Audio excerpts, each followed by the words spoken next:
Soldier Blue wasn't just Ralph Nelson's most controversial Western, it was a $3 million bloodbath that nearly destroyed its own studio when test audiences vomited in the aisles and major theater chains refused to screen a film that depicted the United States cavalry as genocidal maniacs who raped and murdered Native American children. We are digging into the wreckage of Soldier Blue with 20 secrets the studio tried to bury, including the actor who quit after witnessing the massacre scene and never worked in westerns again, the stolen My Lai massacre footage that inspired the film's most graphic atrocity, and the death threats that forced director Ralph Nelson into hiding after veterans groups accused him of treason during the Vietnam War. The screenplay was penned by John Gay, a television writer who had earned respect for socially conscious dramas, and was commissioned by producer Gabriel Katzka to adapt Theodore Olson's 1960 novel Arrow in the Sunday. The original working title was The Sand Creek Massacre, but the studio demanded a change, fearing that explicitly naming the 1864 atrocity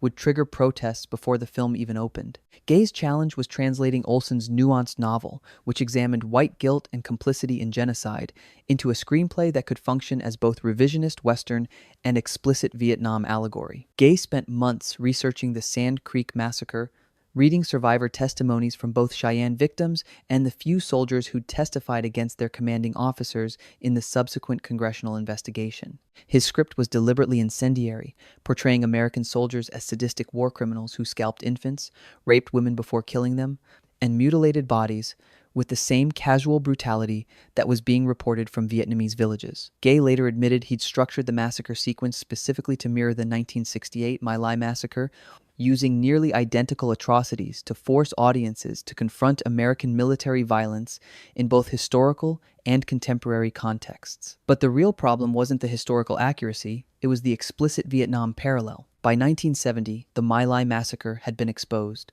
with photographs of murdered Vietnamese civilians shocking the American public and triggering intense debates about military conduct and war crimes. Gay and director Ralph Nelson deliberately incorporated details from My Lai into their depiction of Sand Creek, soldiers shooting elderly people at point blank range, babies being killed in their mother's arms, the casual laughter and joking among troops committing atrocities, and officers who either participated in or failed to stop the slaughter. This wasn't an artistic choice. It was a calculated provocation, designed to make audiences recognize that American military brutality wasn't an aberration confined to the 19th century, but a pattern that continued into the present. The studio executives at AVCO Embassy were horrified when they finally understood the full extent of the Vietnam allegory, but production was already too far advanced to halt without devastating financial losses. Director Ralph Nelson was brought on to helm the production at a desperate point in his career. Nelson, coming off the commercial failure of Tick, Tick, Tick and struggling to maintain his reputation after the critical disappointment of Charlie,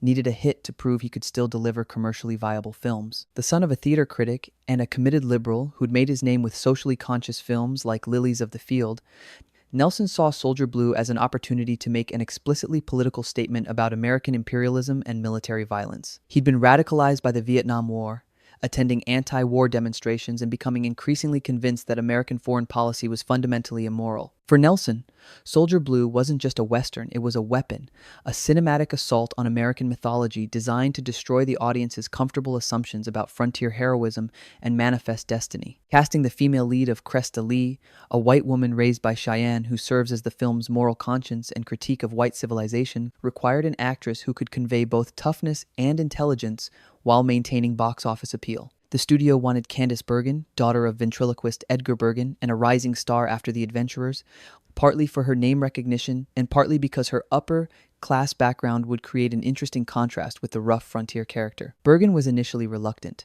finding the script's violence excessive and worrying that the film's political messaging was too heavy-handed. What changed her mind was a conversation with Nelson, who convinced her that the film could educate young audiences about Native American genocide and challenge the romanticized Western mythology she'd absorbed growing up. Bergen threw herself into research, reading D. Brown's Bury My Heart at Wounded Knee in manuscript form before its 1970 publication and consulting with Native American activists about Cheyenne culture and the historical experience of white captives. The male lead of Honus Gant, a naive young cavalry soldier whose faith in military honor is destroyed by witnessing the massacre, went to Peter Strauss in his film debut. Strauss was a television actor trying to break into features, and he was attracted to the role's dramatic arc, innocent to disillusioned, but increasingly disturbed by the film's violence during production. Strauss later described the experience as traumatic, particularly filming scenes where he had to witness in character atrocities being committed against women and children. The role required Strauss to portray complicity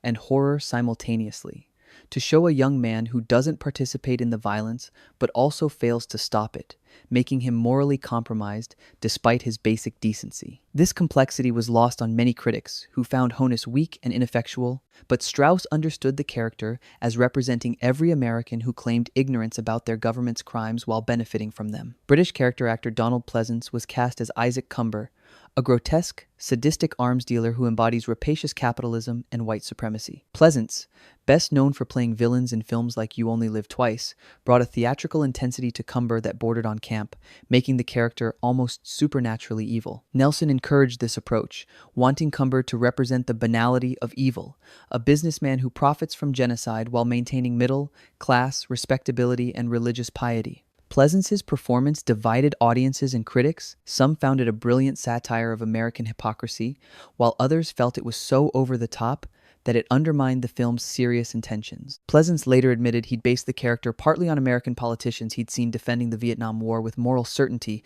while ignoring the body counts. Production of the climactic massacre sequence began in July 1970 in Mexico, where the production could access cheap labor, build elaborate sets, and work without the intense scrutiny they'd face filming in the United States. Nelson had storyboarded the sequence obsessively, planning every shot to maximize visceral impact while maintaining enough documentary style distance to avoid seeming exploitative. The sequence would run nearly 10 minutes of screen time and depict soldiers systematically slaughtering a Cheyenne village with graphic violence that had never been shown in a mainstream American film. Nelson employed dozens of Native American and Mexican extras to play the Cheyenne victims, and he insisted on using extensive practical effects, squibs, prosthetics, artificial blood, to make the violence look horrifyingly real. The special effects team created dummy bodies that could be dismembered, fake scalps that could be torn from heads, and elaborate blood rigs that sprayed when activated. But what the cameras didn't show was the near mutiny among cast and crew during filming of the massacre.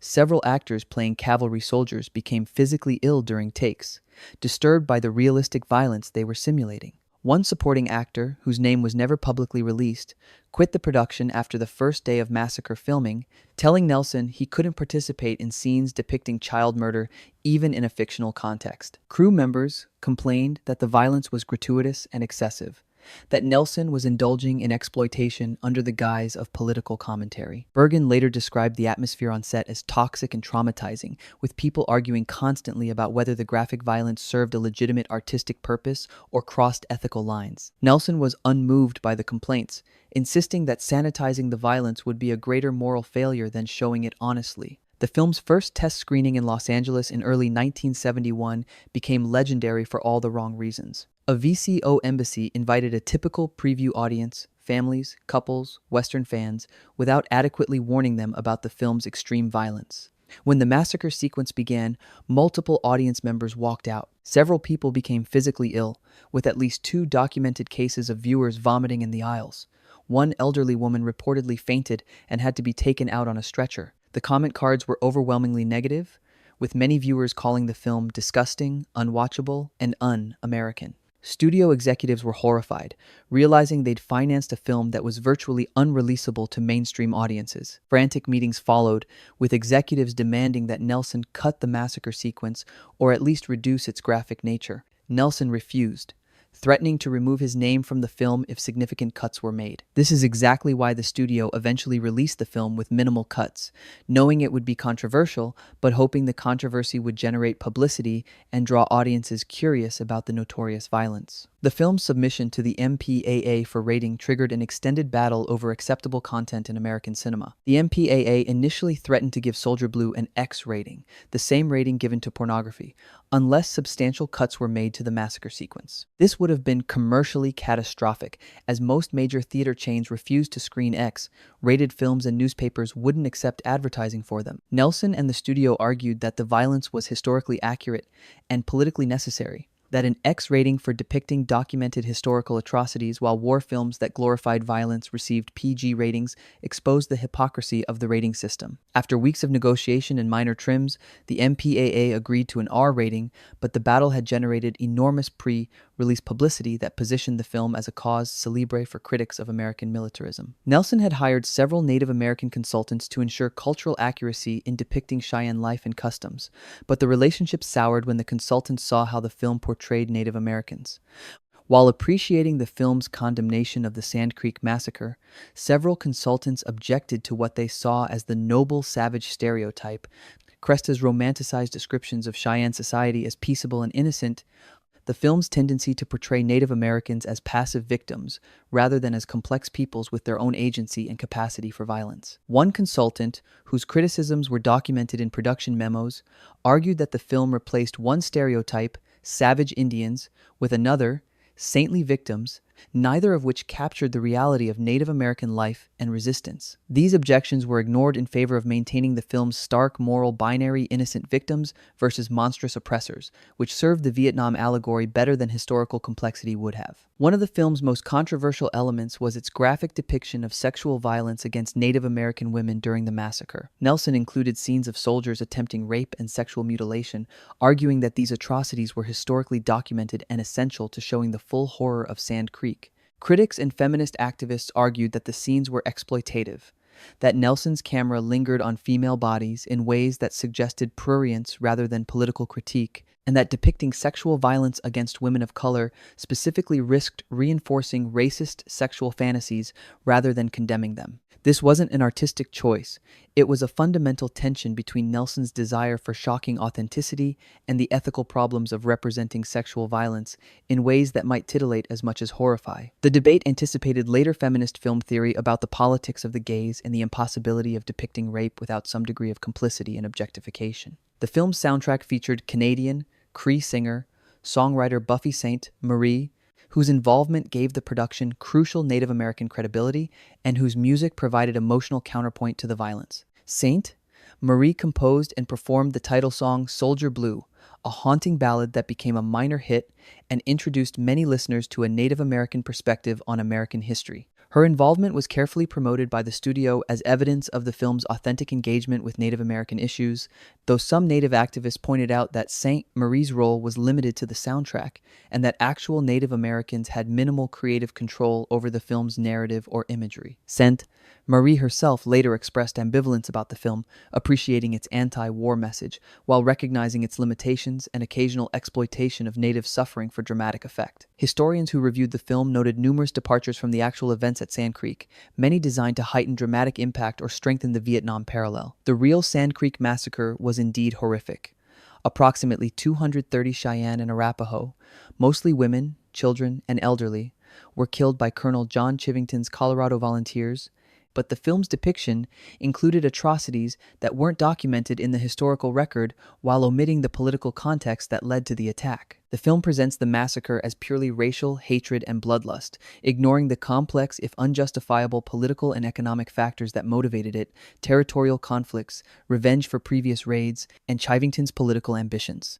This simplification served the film's allegorical purposes, but troubled historians who felt that understanding how ordinary men commit atrocities requires grappling with rationalization and context rather than simply labeling perpetrators as monsters. When Soldier Blue finally opened in August 1970, it faced immediate and fierce opposition from veterans groups, conservative organizations, and pro-war activists who accused the film of being anti-American, propaganda designed to undermine military morale during wartime. The veterans of foreign wars organized boycotts and pickets at theaters screening the film, and several theater chains in conservative regions refused to book it despite its R rating. Nelson received death threats serious enough that he hired private security and avoided public appearances for several months. The film's distributor received bomb threats at their offices, and several theaters screening the film reported vandalism and harassment. The controversy generated enormous publicity that helped the film's box office.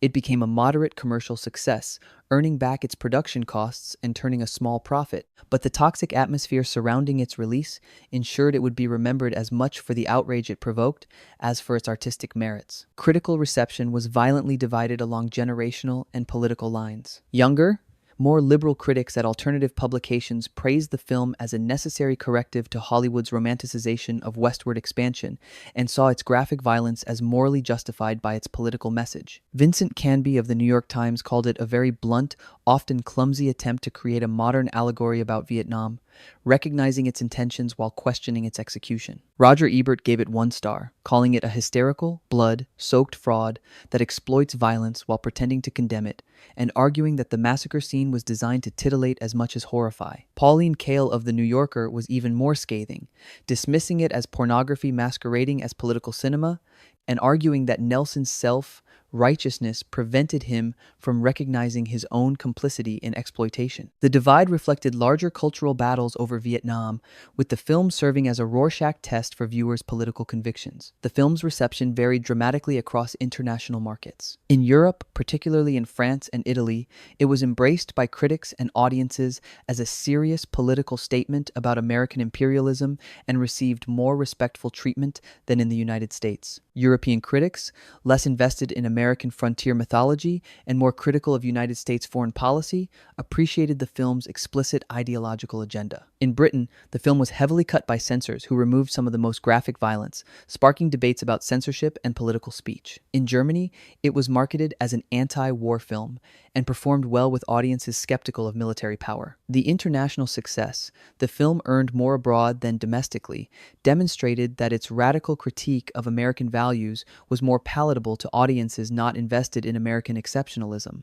One subplot that generated less controversy but revealed the film's ideological commitments involved Honus's growing disillusionment with military authority and his eventual desertion. The film portrays desertion, abandoning one's military duty, as morally superior to obeying orders to participate in genocide, an argument that had obvious contemporary resonance as thousands of young American men were fleeing to Canada to avoid the Vietnam draft. Conservative critics attacked this as encouraging desertion and undermining military discipline during wartime, while anti-war activists embraced it as validating their own resistance to the war. The film's final image of Honus walking away from the massacre, refusing to participate but also unable to stop it, became emblematic of liberal guilt and the limits of individual resistance to systemic violence. The central question that has haunted Soldier Blue since its release is whether its graphic violence constitutes legitimate political critique or cynical exploitation. Nelson and his defenders argued that showing the full horror of the massacre was necessary to break through audience complacency, that sanitized violence in traditional westerns had allowed Americans to maintain comfortable myths about frontier conquest. Critics countered that the film's violence was excessive even by the standards of historical accuracy, that certain shots, particularly those focusing on women's bodies during sexual violence, seemed designed for shock value and prurience rather than political education. This wasn't an artistic choice. It was the fundamental contradiction of political exploitation cinema. The impossibility of using exploitative techniques for non-exploitative purposes, the way that graphic violence always risks becoming spectacle, regardless of the filmmaker's stated intentions. Despite its controversial reception, Soldier Blue influenced subsequent revisionist westerns that interrogated American frontier mythology. Films like Little Big Man, released the same year, Ulzana's Raid, and later Dances with Wolves all engaged with Native American genocide and the darker aspects of westward expansion, though usually with less graphic violence than Nelson's film. The film also anticipated the Vietnam Western subgenre that used frontier settings to explore contemporary anxieties about American military power, counterinsurgency warfare, and the psychological costs of violence. Its influence on the horror genre was less acknowledged but significant. The massacre sequence's graphic violence and use of practical effects influenced slasher films and extreme horror in subsequent decades, demonstrating how political cinema's formal innovations could migrate into purely commercial exploitation. But the algorithm of history has not vindicated Soldier Blue the way Nelson hoped it would. Nowadays, it's viewed as a fascinating but deeply problematic artifact of early 1970s political cinema, a film whose radical intentions were compromised by exploitation, aesthetics, and simplistic politics. Film scholars study it as an example of how Vietnam-era filmmakers struggled to represent American violence, often recreating the very spectacles they claim to critique. Native American scholars and filmmakers have offered more complex assessments, appreciating the film's attempt to confront genocide while critiquing its reliance on white savior narratives, the fact that Cresta A white woman serves as the primary voice for Cheyenne perspectives rather than actual Cheyenne characters. The film's legacy remains contested, useful primarily as a document of a specific political moment when American filmmakers believed that shocking audiences with graphic violence could generate political consciousness and social change, a belief that the subsequent decades of increasingly graphic media violence has thoroughly tested and arguably disproven. But let me know below, was Soldier Blue a necessary confrontation with American genocide that used graphic violence for legitimate political purposes, or was it exploitation cinema that appropriated Native American suffering to make a simplistic Vietnam allegory? Did Ralph Nelson's willingness to show unsanitized atrocities serve historical truth? Or did the film's excesses actually trivialize the real horrors of Sand Creek by turning them into cinematic spectacle?